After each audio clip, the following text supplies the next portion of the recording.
Thank you very much for the invitation to be part of this workshop. It's been very nice so far. So I wanted to tell you about something like analytic dynamics, but over integers. So that's basically a mix of some analytic stuff and arithmetic stuff. So maybe it's not all clear what I'm going to talk about precisely. So I try to introduce the ingredients one by one. So let's start with the analytic side. I will recall a few things about what's called like mutual energy of two measures.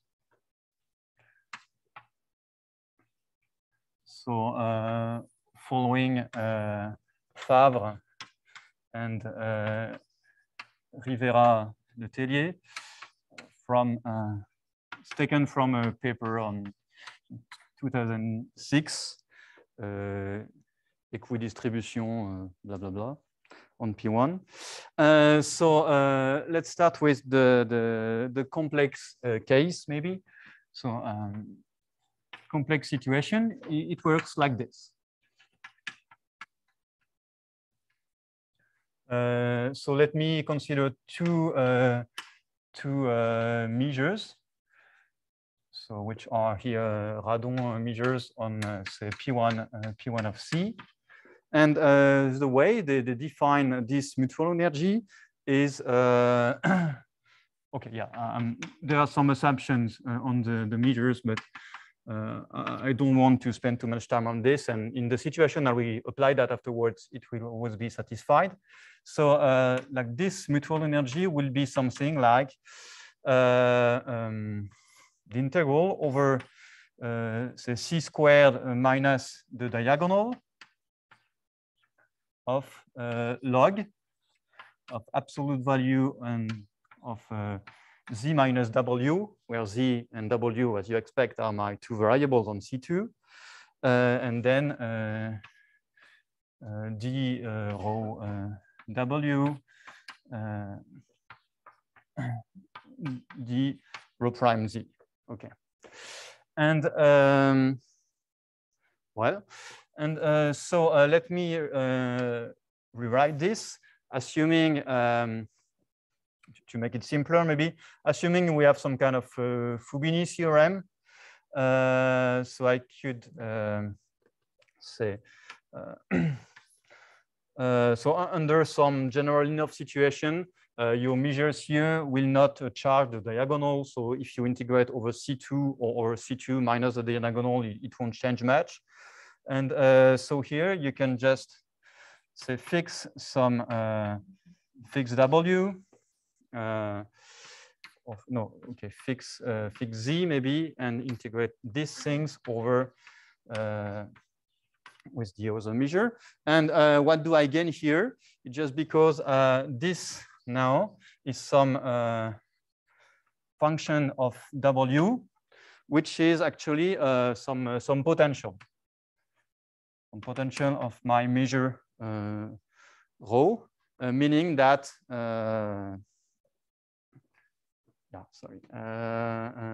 meaning that the Laplacian of G rho is just rho itself. Okay, and good.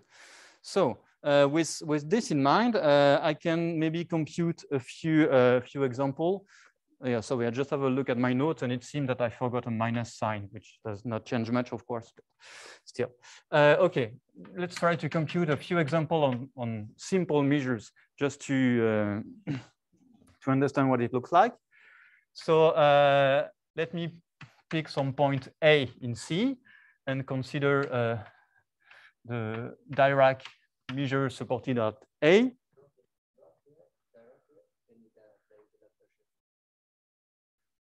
You mean?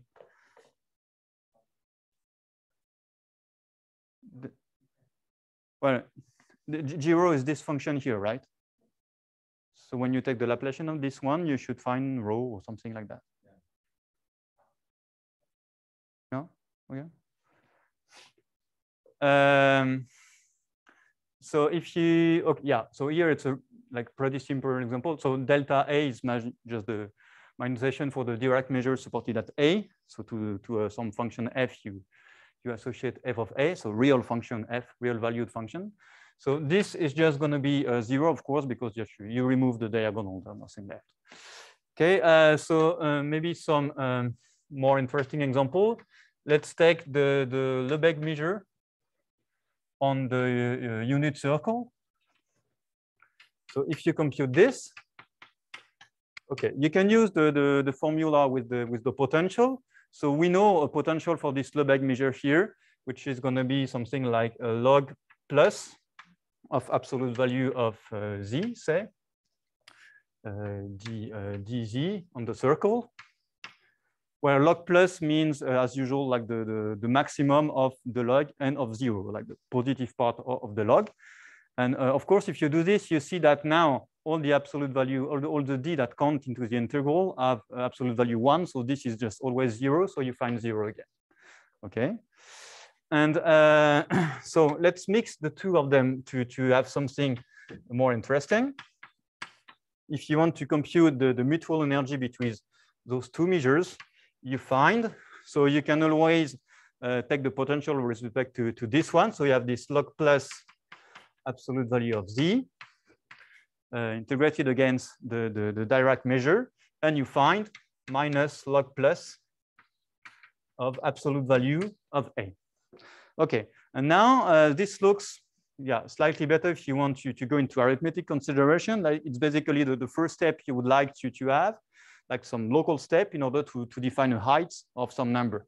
Just this log plus, so that you have an interpretation in terms of more analytic terms. And let me also point out that you can symmetrize this one. I mean, computing all of them, you can check that if you compute 1/2 of Dirac minus Lebesgue measure, so against itself, what you are going to find is exactly minus so delta A lambda. So and you find here exactly the log plus of absolute value of A. Okay, it's this term that we will use later, actually. Okay, so that's the complex situation. And what Favre and Rivera-Letelier remark, it's also that you have a completely analogous non-Archimedean version.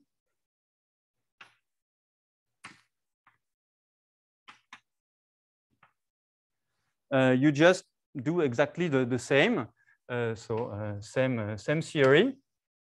Let me just tell you what you have to do.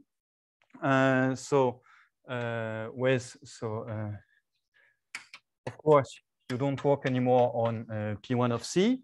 So this one is going to be replaced by the pi1 analytic over K. So non-Archimedean version, meaning I have some complete valued field, say small k, complete valued. Okay, and this is the Berkovich projective line, as we saw in Blair's talk before. Okay, so that's the first thing we need to change. And so you have some, you can define some Radon measures, of course. I mean, this space is locally compact, blah, blah, blah. And you can integrate. And OK, the thing you have to find an analog to is this Lebesgue measure here. And this Lebesgue measure is going to be replaced by some Dirac mass at some point that I will denote by eta, where eta is the so-called Gauss point. Gauss point, so to speak, some generic point of the closed disk of radius 0 and center 1. Okay, and this is like so far some kind of analogy, which I guess was maybe advertised by Chamberloir, and it works very well actually. So you have several like complex equidistribution results with measures converging to the Lebesgue measure, and you have very like a faithful analog on the non-Archimedean side with some equidistribution towards the Gauss measure, the Dirac measure at the Gauss point. Okay, and in particular, you could also check. You also have some potential theory on this P1 Berkovich, and you would have the same thing in the sense that the potential, I mean, this function log plus of absolute value is still defined, and its Laplacian is exactly, so not anymore, of course, the Lebesgue measure, but the Dirac mass at the Gauss point. Okay. So now let me say a few things about the, so how we can do something arithmetic from these analytic considerations. And we just say, yeah, okay, let me denote by chi of V will be either, so there V is some place of some number field maybe. So chi V is going to be either the Lebesgue measure or the direct mass at the Gauss point, depending whether your place is Archimedean or not, finite or not. Okay, and now Favre and Rivera-Letellier defined some what they call some adelic measure. Yeah, and so it's a family of measures. So like this, rho of V. So where V is like the set of place in a number field, and with so rho of V is this Lebesgue or Dirac measure at almost every place, and in the remaining places, you find it's chi of V plus the Laplacian of some continuous function. Okay. Well, and if you have two such adelic measures, you can consider some pairing between them, defined by, as I hinted to before, so 1/2, sorry, the sum over the places of rho minus rho prime against rho minus rho prime computed at the place V. Okay, and so this makes sense for adelic measures, and you have nice properties. And what, so I'm not going to tell you everything about them, but the only thing I'm really interested in is what you find in some examples. So first example of an adelic measure, you're going to take, you can take, so this chi, which is just the family of the chi V's, so family of Lebesgue measure, Dirac measure at the Gauss point, against maybe some Dirac measure at some finite set of points, Galois invariant. And here, if you believe what I said before, you're going to understand that I'm going exactly to find the height of my set of points. Okay, so some arithmetic interpretation of those things. Second point, so let me consider some endomorphism phi acting over pi1 over some number field. So phi is finite, of course. And okay, and now from starting with chi, you can define some other measure. Basically, you want to pull back by phi. So if phi has degree d, this one is as mass 1. If you want something on mass 1, you just divide by d, and you can repeat the operation. So you do this like n times, divide by 1 over d to the n, and you can show that this converges to some measure that I will denote by chi phi v. And so this one is, of course, phi invariant, and okay, is associated to like your dynamical system on P1. And what Favre and Rivera-Letellier also prove is that this, the family of those chi phi v, is still some adelic measure, and that if you compute this chi phi against the Dirac mass at some finite set of point f, you find what is usually denoted like this, h of phi of f. So like this is some dynamical height as defined, for instance, in a paper by Cole and Silverman. And among all other interesting things, the set of points, I mean, if you plug in a point here, its height is going to be 0 exactly when the point is pre-periodic for phi. Okay. So that's the, say, analytic part of the story. Okay. What I missed it.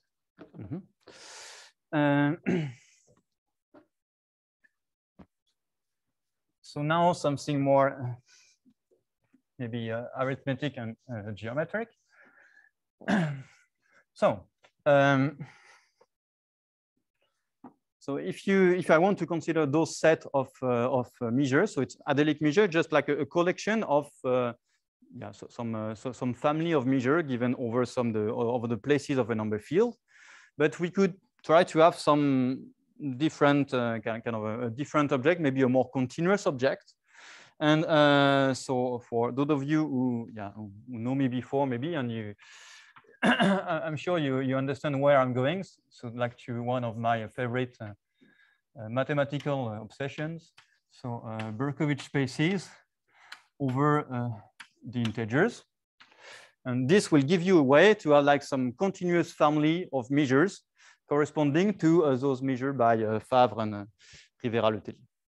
So let me just say a few general words about those. So, so yeah, I guess several of you have heard about that before, especially if you've been to the, like 1 month ago, maybe the talk by Daniele Turchetti, who also used this setting. So anyway, so I just do a quick reminder. So M of Z is defined to be the set of semi-norms on Z. Okay, so what does it look like? I mean, semi-norms on Z, it's like just like an absolute value, but with maybe some kernel. Yeah, so anyway, absolute value on Z, we know how to classify thanks to Ostrovsky's theorem. So it looks, say, like this. So let me, let me start with 1 point, like maybe the first point we should think about. Like this one will be just the usual.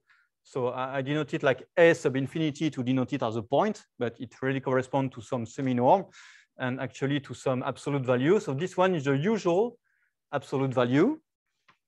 I denote it like this, okay? But you can also consider powers of this absolute value. It's also an absolute value on Z if you allow epsilon to vary from, say, 0 to 1. And actually, when you reach the value 0, you just find here what I will denote by S0, which corresponds to the trivial absolute value. Okay, and you have many more absolute values, as you know. You have, for instance, all the p-adic absolute value. So I can put here A sub p, which will be the p-adic absolute value, maybe to some power epsilon. And this time, so this is p-adic. And this time, actually, you can go. So yeah, I could draw a branch for every prime number. So this one is for like 2, something like that, for 3, 5, blah, blah, blah. And you can check that here, epsilon can go from 0 to plus infinity. And so here I have, I will denote this point by AP to the plus infinity, which is just, by definition, this one will be, like how do you compute it? You take an integer, you reduce mod p, and then you compute the trivial absolute value on fp. Okay, so it's 0 if you have an integer that's 0 mod p. It's 1 if you are non-zero mod p. Okay, and this gives, I claim, all the semi-norms on Z. Okay. Good. So that's the picture of like the base space of Berkovich spaces over Z. Let me just add something. Maybe here I should put the residue field at some point. So say residue field. So I'm not going to write down the definition of a residue field, but it's pretty much like in the case of schemes. So you look at all those absolute values or the semi-norms. You have a kernel, you matter out by the kernel, and you complete. So here, so basically you start with Q and you complete with respect to the usual absolute value. So residue field is going to be R. Here it's Q with the trivial valuation. Here you find QP, and here you have FP. Okay, so meaning that in the same picture you have like all your familiar or local fields from like number theory. Okay. So in particular, so you can imagine that higher dimensional spaces over Z will be fibered over this one. So they will mix in a quite natural way. Spaces, so analytic spaces over R. And okay, you should believe that spaces over R and spaces over C are basically the same thing. And then we mix those with like analytic spaces over QP, which are just like usual Berkovich spaces. Okay. Now, yeah, just for a hint to the more general definition of a Berkovich space, say you have the analytic space of dimension n over Z will be the set of, so multiplicative. Did I forget multiplicative before? Yes. I'm sorry. Of course, you need to put that here. It's a multiplicative semi-norm. That's why it's close to being an absolute value. Otherwise, it doesn't make much sense. I mean, it would be clearly much too big. So here, sorry again, multiplicative semi-norms on. So you start with dead, but you adjoin n variables if you want to define the space of dimension n. Okay. And this, so here you have all your familiar points. Let me say on this side, I won't draw a complete picture, but just a few points. Maybe if you have some point alpha in C, how could I define some multiplicative semi-norms, or maybe some tuple alpha in C to the n? I could define a multiplicative semi-norm this way by starting with some polynomial p here, evaluating at alpha. So this now is some complex number. And so I can take the absolute value of this complex number. And this is a perfectly well-defined multiplicative semi-norm on this ring of polynomials. Okay. And of course, you could also raise this one to the epsilon, and it's still a well-defined multiplicative semi-norm. Okay, so any point in C gives something. Here, yeah, just for the record, if you start with alpha in C to the n, you find something. If you take the conjugate of alpha, you just conjugate all the coordinates, you see that here you find the same absolute value, of course. So it's just identify, like you have this Galois action of C over R, so just complex conjugation. And you cannot tell the difference at this level. So meaning that the Berkovich space is actually defined over R here, and it's just the quotient of the usual complex analytic space by the complex conjugation. But it's very close. Okay, so you can play, of course, the same game with alpha in QP using the p-adic absolute value, etc., etc. Okay, and okay, let me just say that if you have any absolute value, any semi-norm of a QP with some variable, you can compose by Z, by the map going from Z with the variables to Q with the variables. And so any point over QP gives a point over Z, as you could expect. Okay, and this way we have, so let me now go to the family of measures I wanted to tell you about.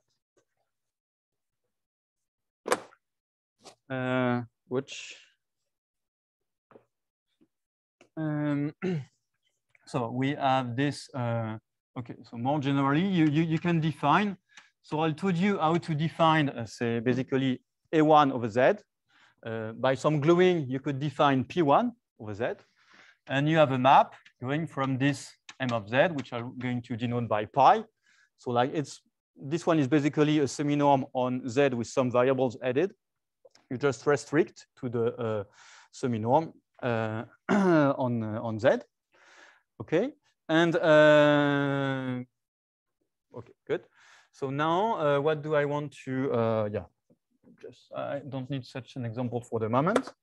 I want to get back to this thing with the family of measures. So let's say Y be just some Berkovich space over Z. So I didn't properly define it, but you can expect that you take these affine spaces. You can consider like zeros of polynomials or for analytic function inside that. You can consider open set of those and glue them as you want. And this gives a general notion of Berkovich space. Okay. Okay, or just say that you take like just your favorite algebraic variety of a Z. You can analytify it naturally to some Berkovich space, so something with a more analytic structure on it. Okay, and I can consider now the relative pi1 over this one. Okay, and so this one I'm going to denote by x if I need it. And now I can define a family of measures like this. So a family, say, chi. So for each y in my space y here, I can define chi y to be either so the Lebesgue measure, yeah, if y is some Archimedean point, or the Gauss measure, the direct measure at the Gauss point if y is non-Archimedean. Okay, so basically either you are, yeah, sorry for switching sides. So either you are over this branch upstairs, which is the Archimedean branch, and you define the Lebesgue measure, or you are downstairs on the non-Archimedean branches and you define the Gauss measures. Okay, and you can consider the family. And I claim that this family here is a continuous family of measures.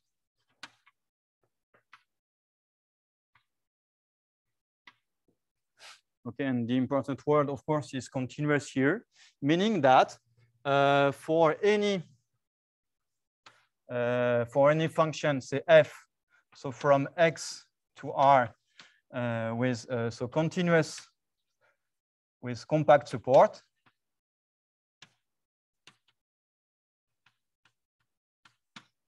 and okay, and maybe any sequence y n converging to y in y,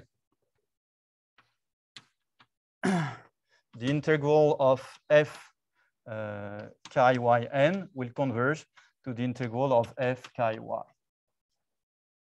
Okay, so that's the first point.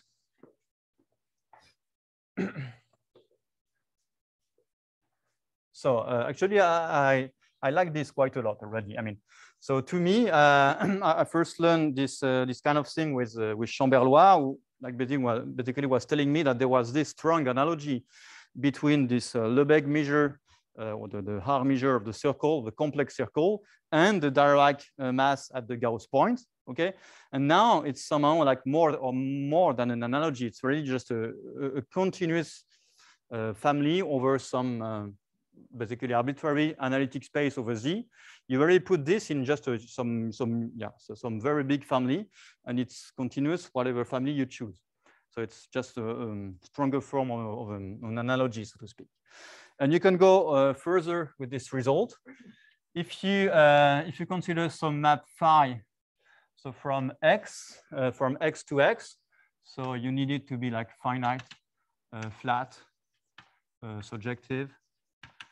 Okay, and it's a map over Y, so it preserves Y pointwise.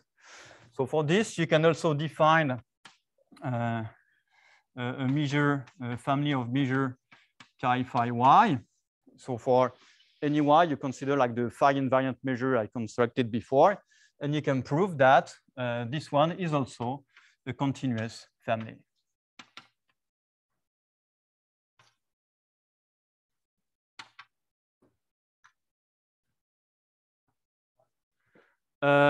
Here, this is finite flat surjective, and yeah, it's a map over Y. Okay.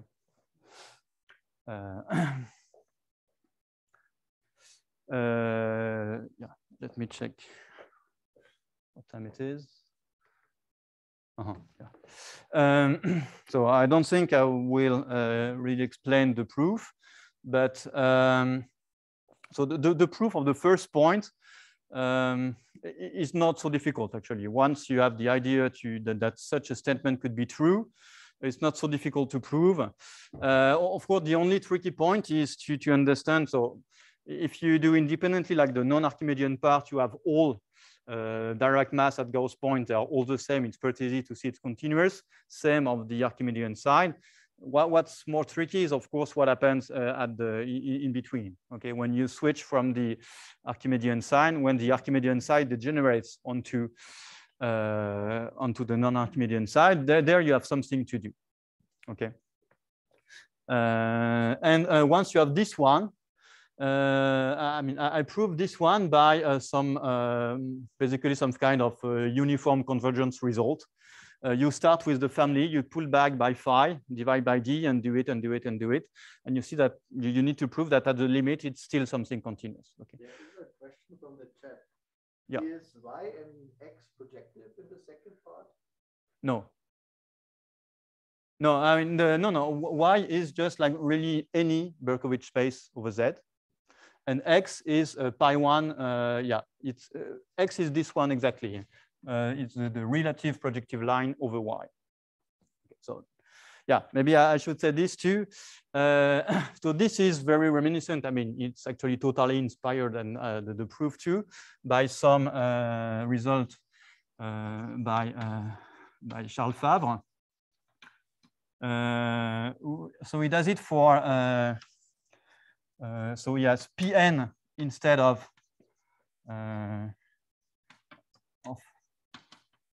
P1, which is of course much more general and much more difficult. And on the other hand, he doesn't have an arbitrary Y. He has some what's called the so hybrid disk instead of Y here, which is this time much less general. So hybrid disk means just something of dimension 1.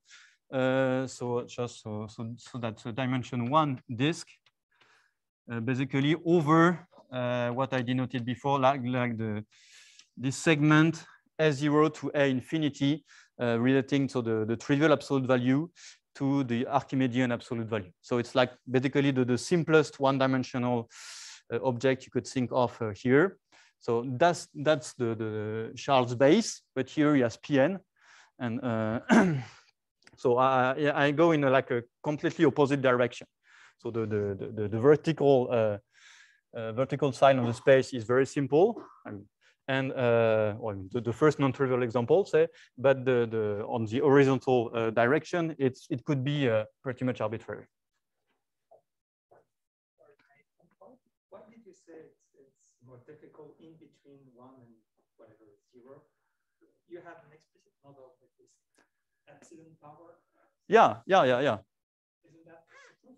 Why is it if you just take a definition? To prove it? Wait for the continuity. Well, you yeah. It's no, if you yeah, also I mean you have a space Y that is itself over this M of Z, right? I'm not doing it over pi 1 of D directly. it's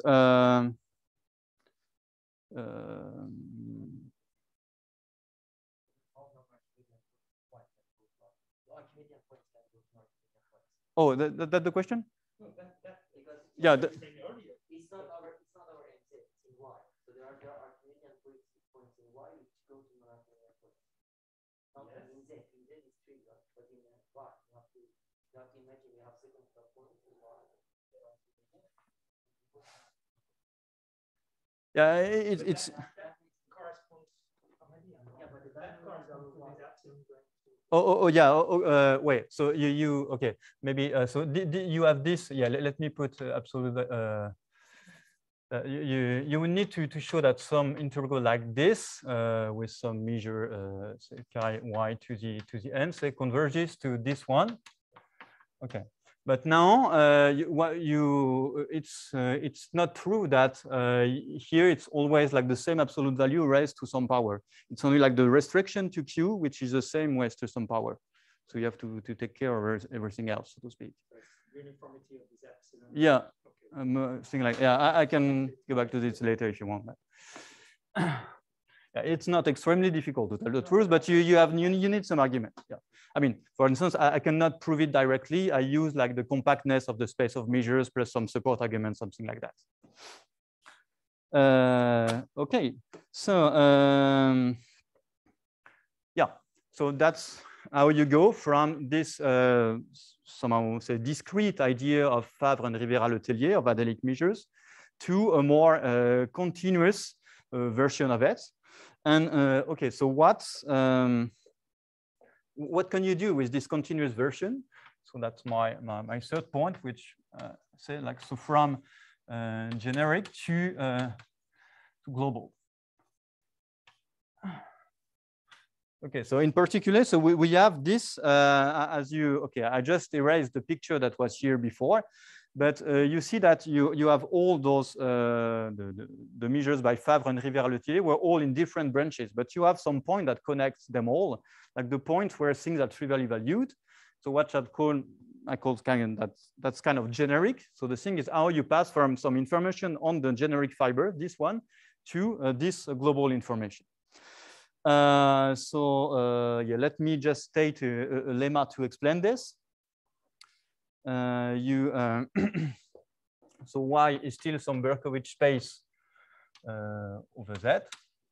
So with some projection to M of Z. Okay.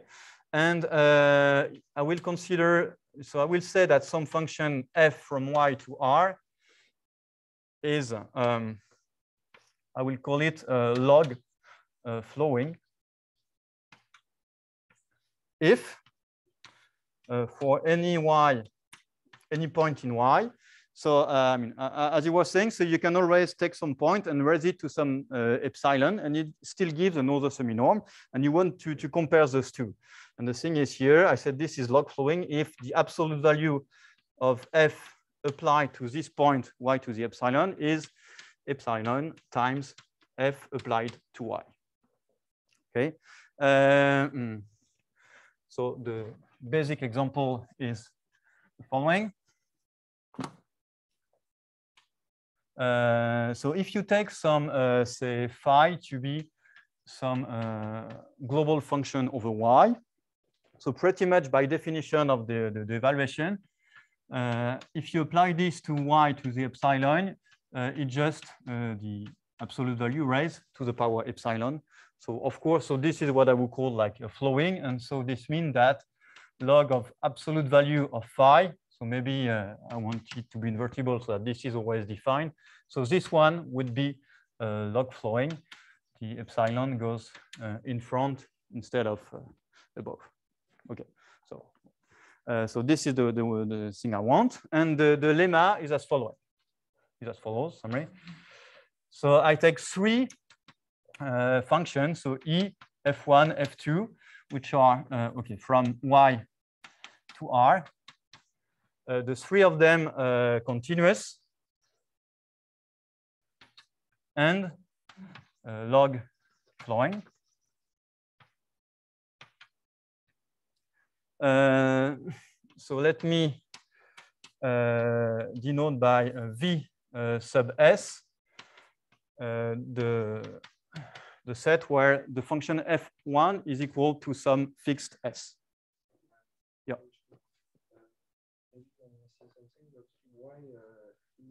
Y to the epsilon is mean y little y.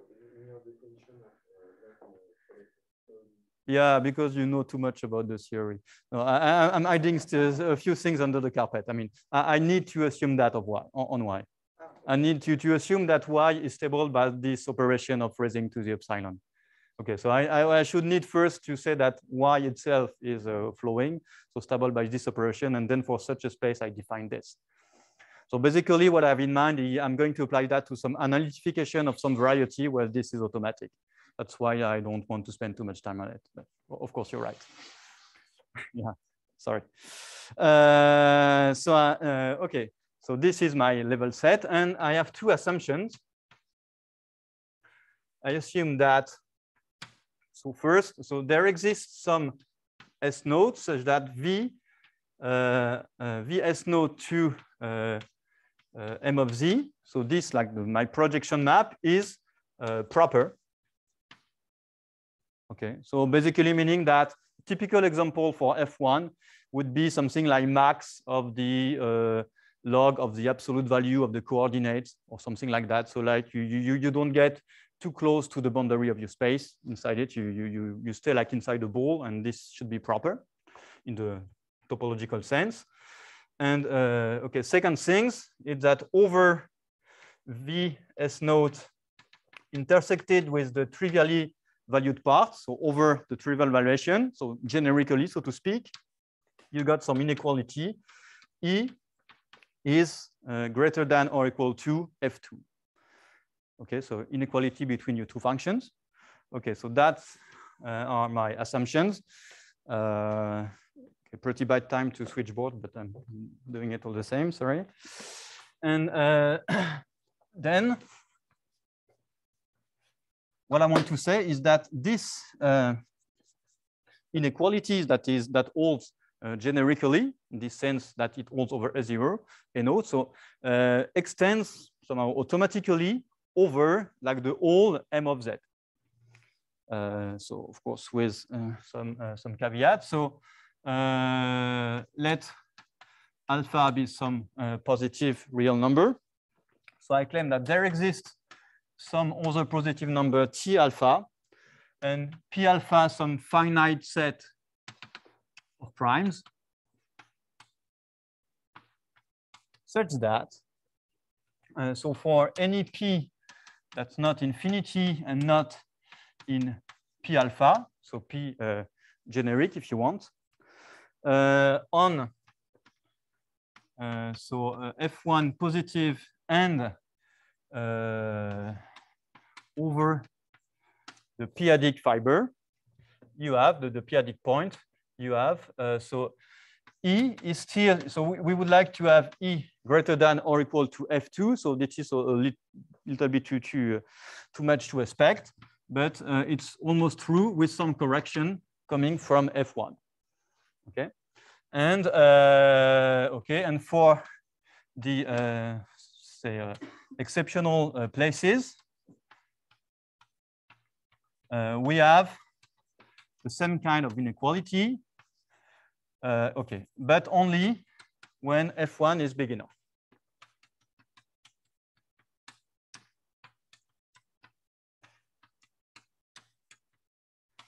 So that's the end of the theorem.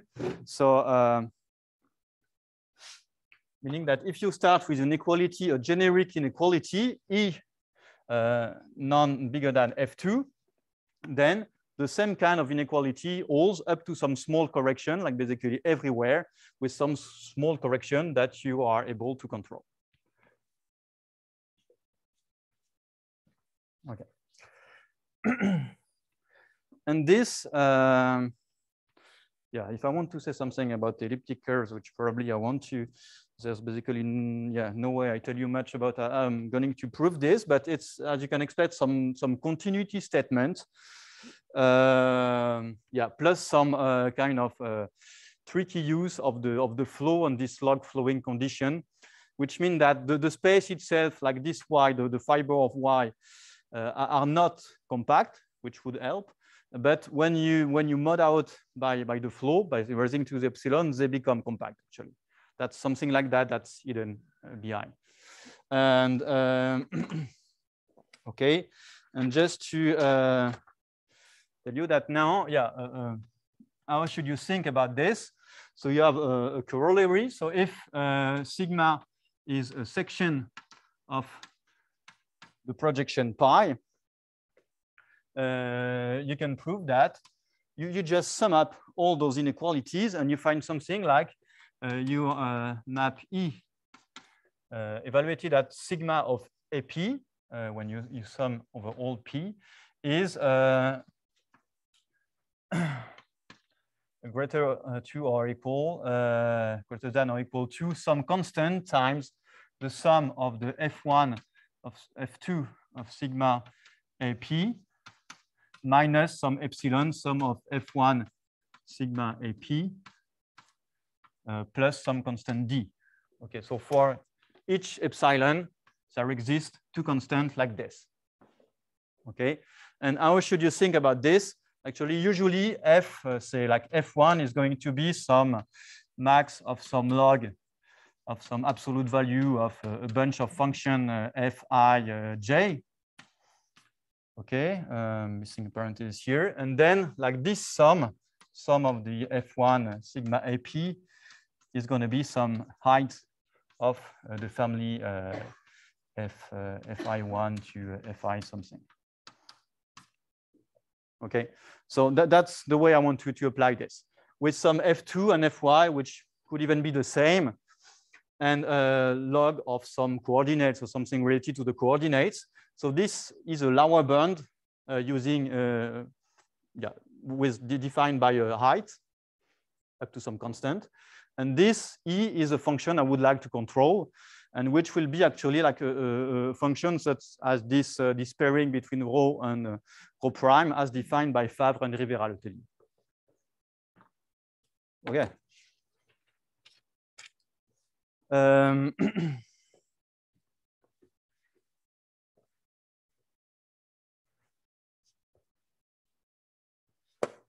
So yeah, and so example for E maybe in order to have something clear in mind. Yeah, if you pick some two endomorphism phi1, phi2 over pi1 over y as before. Okay, you could define this chi phi1, chi phi2. Just yeah.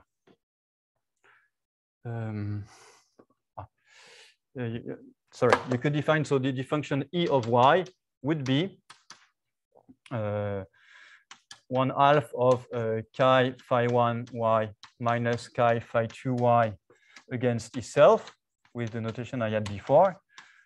So this mutual energy in the sense of Favre and Rivera-Letellier.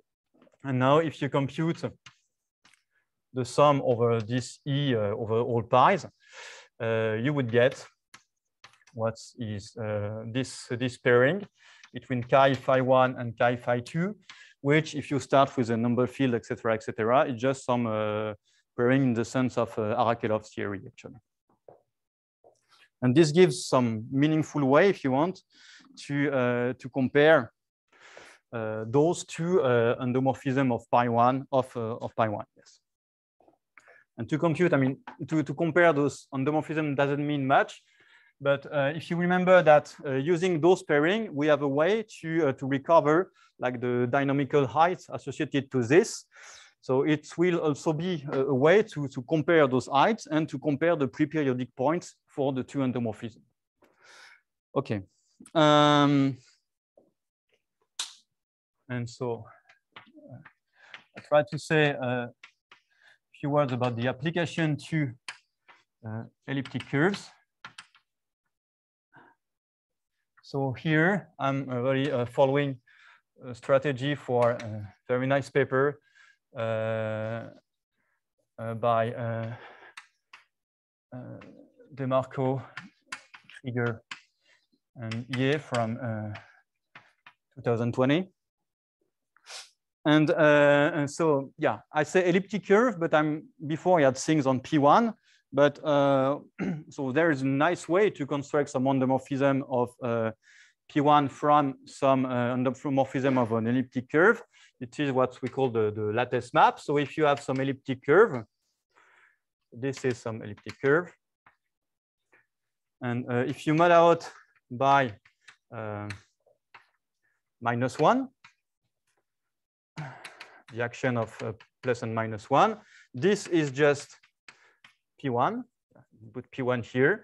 And sorry, and if upstairs you put the multiplication by 2, you have a way to complete this square here by some phi, which is called the lattice map. So which gives you some dynamical system over pi1. Okay. And something very nice. So now that's a dynamical system over pi1. Okay. And you want to compute something associated to this one. And Favre and Rivera-Letellier showed that there's actually a very, you can do very explicit computation on this phi, which goes as follows. Yep. So you want to have an explicit description of the associated measure, for instance.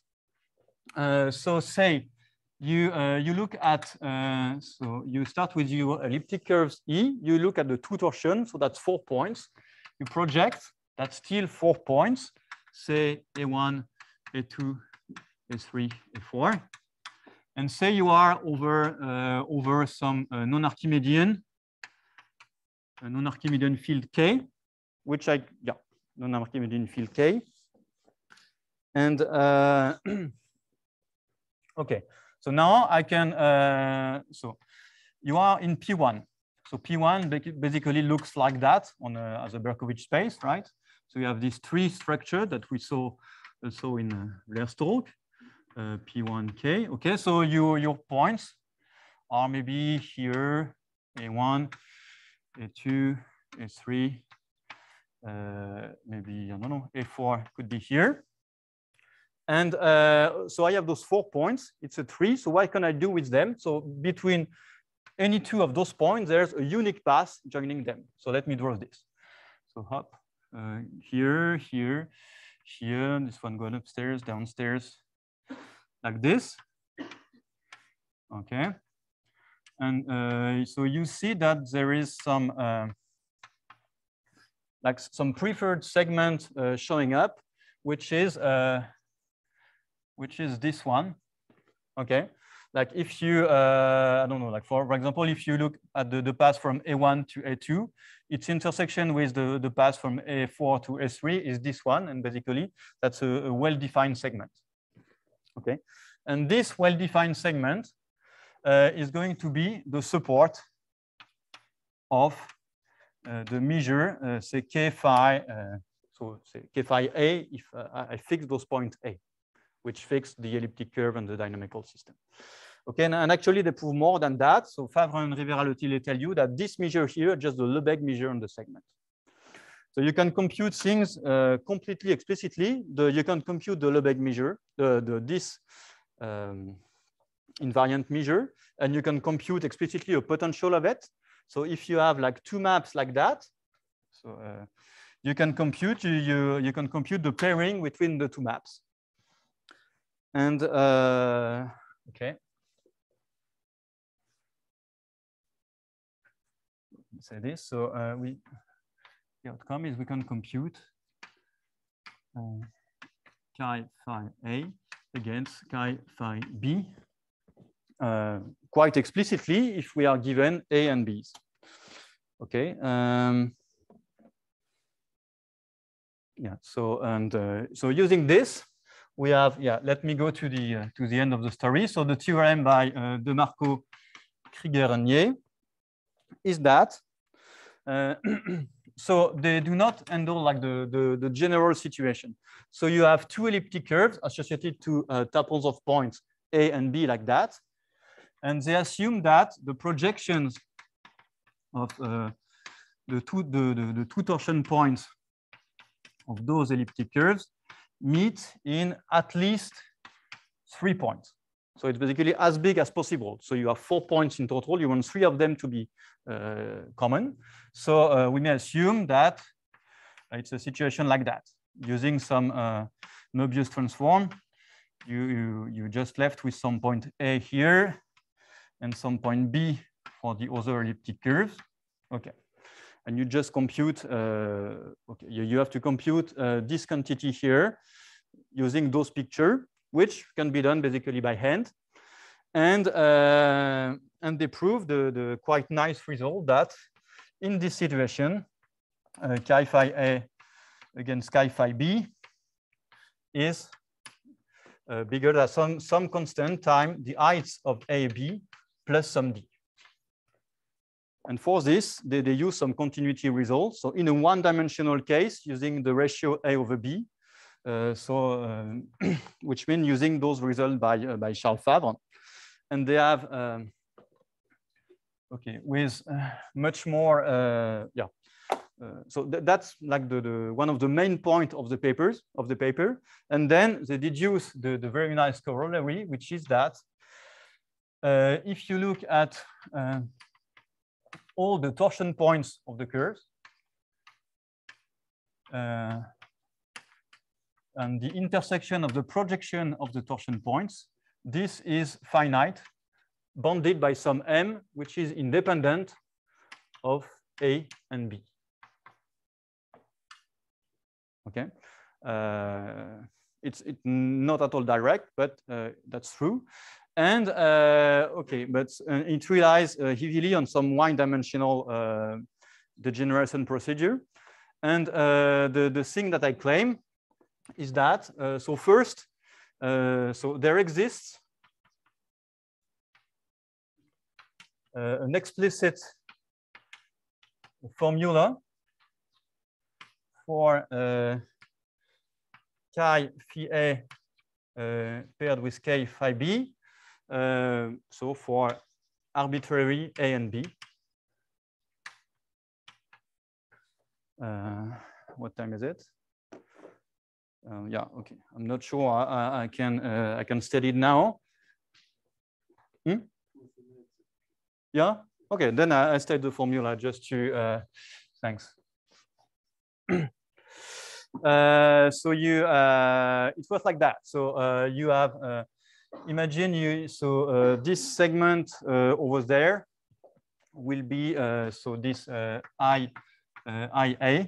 So the segment between all the points. Okay. So now I have one segment IA supporting the measure, and one segment IB here. Okay. And I want to understand how they are placed, the one with respect to the other. So most of the time it looks like this if they do intersect. If they don't intersect, it's simpler. There is also a formula. I won't do it. So this one is IA, this one is IB. And so this common length is LAB. And so you have LA prime, LA double prime, LB prime, LB double prime. And it turns out that, so you need to do the computation. It's pretty tricky. I mean, it's like you have your 8 parameters going. It's just the kind of computation that you can do forever and forever without understanding anything.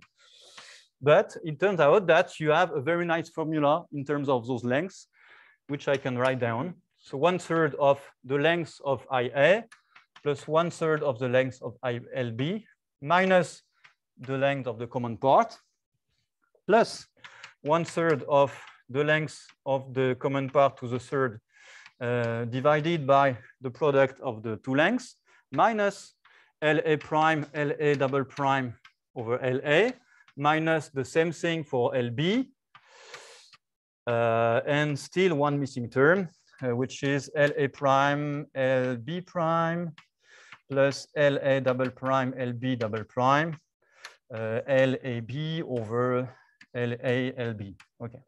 Yeah, it's quite a long formula, but it's okay. Still very clear that you got something, and it's not even a priori clear from the beginning that such a formula involving only the length should exist, and it does. And it's much more tricky to prove that in general. I mean, in the case by DeMarco-Krieger-Ye, the situation is constrained enough so that actually you only have at most one segment going out, which means that the last three terms, this one, and this one, disappear. They don't exist at all, so it's much easier to prove the formula. And with this at end, you can try to minimize it and to have some nice, you can prove, for instance, that this one is always not completely clear, at most LA minus LB squared over a max of LA LB. If you play long enough with the formula, you can find that. And you can derive some applications in the same way as they did for elliptic curves. And let me finish by writing this down. So, so at the moment, I'm not able to prove like the general result, which was, by the way, a conjecture by Bogomolov-Fu-Tschinkel. So I need to assume that among the two torsion points, among the images of the two torsion points, you have at least one common point. Okay, and then I can prove that the pairing is bigger than some constant times. So say, the inverse of the A's. So that like A1, A2 minus 1, B1, B2, plus some constant. Okay, so plus the same corollaries for the intersection of the torsion points, which are so uniformly bounded independently of A and B, as long as you have at least one common point. Okay, which is a restriction I hope to get rid of quite soon, but yeah, not sure yet. Yeah, it's the end of the talk. Thank you. Okay, let us thank you.